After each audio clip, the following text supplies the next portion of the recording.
They told her to *CK off, fingers tightening around her throat, laughing like predators, never once asking who she used to be. They didn't see the calm in her eyes, they didn't recognize the scars, and they had no idea what 10 years as a Navy SEAL looks like when it wakes up. The confrontation ignited in the locker room, barely minutes after noon, sunlight slanting through high windows and cutting clean lines across the concrete floor. Boots scuffed, metal lockers hummed with a low vibration. 3 male soldiers crowded her space, words sharp, breath hot, one hand shoved. Another grabbed. The air thinned. She felt the pressure at her neck and measured it, not with fear, but with distance, angles, and exits. Before I tell you what happened next, tell me in the comments where you're watching from. I love knowing who's listening. She had asked for a transfer locker. Nothing more. The base was new to her, the unit unfamiliar, the rules clear but the culture rotten. When she spoke, one of them laughed. When she didn't flinch, another stepped closer. The third reached out. The mistake was thinking silence meant weakness. Her name was Mara Holt. To them, she was just a quiet specialist, with a plain haircut and eyes that didn't beg. To herself, she was someone trying to keep a promise, to live small, to be ordinary, to never again count breaths in hostile rooms. She had hung up the trident a year ago. 10 years in the teams had taught her when to move and when not to. This was one of those moments that demanded stillness, until it didn't. The hand tightened. A locker door rattled. Somewhere down the hall, laughter echoed, oblivious. Mara felt the tremor in the man's wrist, the telltale shake of someone fueled by bravado instead of control. She exhaled slowly. The world narrowed. Sound dulled, then sharpened. She thought she'd never need those skills again. She was wrong. In one clean motion, precise, economical, she broke the grip, pivoted, and placed the man face first against cold steel.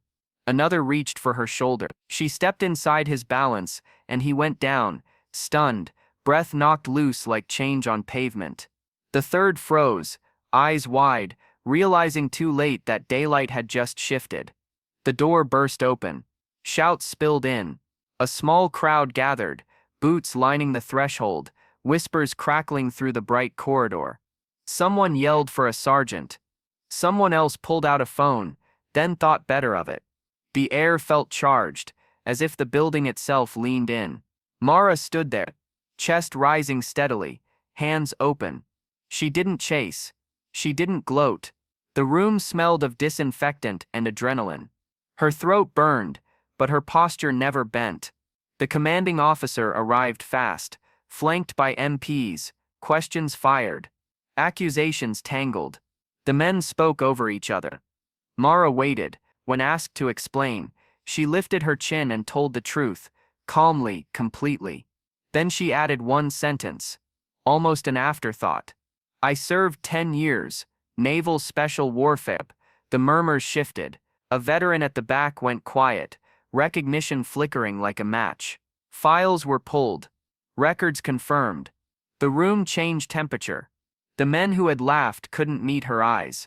Justice didn't arrive with shouting. It arrived with paperwork, escorts, and consequences. Counseling mandates. Formal reprimands. Transfers. A clear line drawn where there hadn't been one before. Outside, in the bright afternoon, soldiers stood in small knots, talking low. Some nodded at her. One thanked her. Another apologized for not stepping in sooner. Mara breathed in the clean air and felt the weight lift, not because she'd won, but because she'd refused to disappear.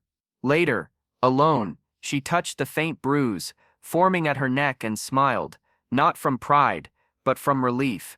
She hadn't lost herself to the past. She had carried it responsibly. Quiet strength, used only when necessary. Because courage isn't loud, it's precise, patient, and unafraid to stand its ground. And the scars they mocked in daylight became the proof they never saw coming. If this story moved you, share where you're watching from. Add your thoughts below, and subscribe for more human stories of courage, justice, and quiet strength. Your voice matters here.